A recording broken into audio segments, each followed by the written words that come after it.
জোহার জোহার আজ আমরা আমাদের এই জঙ্গলমহল এলাকার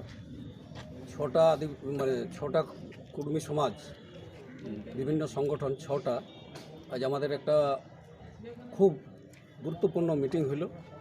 এই গুরুত্বপূর্ণ মিটিংয়ে আমাদের উদ্যোগী ছিল ছোটনাগপুর আদিবাসী কুর্মী সমাজ, আমাদের জেলা নেতৃবৃন্দ এবং বিশেষ করে পূর্বাঞ্চল কর্মী সেনা, ভাষীবাসী এবং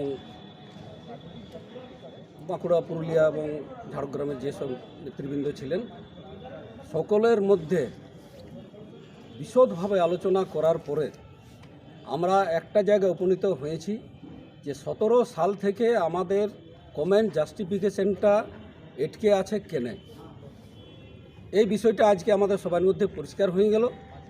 এই 17 সাল থেকে আজকে 25 সাল পার হয়ে 26 সাল, এক মাস চলে গেল।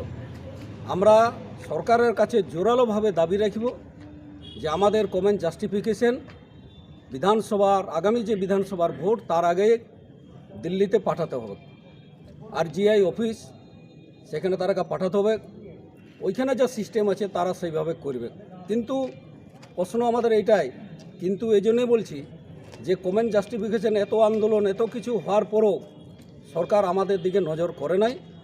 সেই সরকারকে নজর করার জন্যে, দৃষ্টি আকর্ষণ করার জন্যে আজকে আমরা আগামী দিনে বৃহৎ আন্দোলনের জন্যে সমস্ত নেতৃবৃন্দ, বুদ্ধিজীবী সমস্ত মিলে আজকে আমরা সিদ্ধান্ত করেছি 21 জনের একটা আমাদের এক্সিকিউটিভ কমিটি হয়েছে।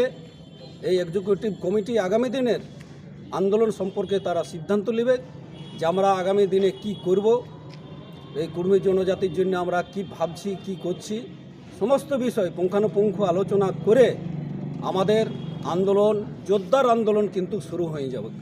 আমরা আগামী শনিবার বাঁকুড়া জেলার ছাতনা থানার অন্তর্গত কমলপুরের মধ্যে আমরা এই 4টে জেলার বিশিষ্ট জনেরা, জনজাতির মানুষ, কর্মী মানুষ, আমরা সবাই সেখানে বসে সরকারকে একটা আলটিমেটাম দিব যে এতদিনের মধ্যে যদি না হয় তাহলে আমরা গণতান্ত্রিকভাবে, বারবার বলছি, আমাদের গণতান্ত্রিকভাবে আমাদের আন্দোলন হবে এবং আন্দোলন আমরা এমন পর্যায়ে নিয়ে যাব সরকার দিতে বাধ্য থাকবে। জোহার, নমস্কার।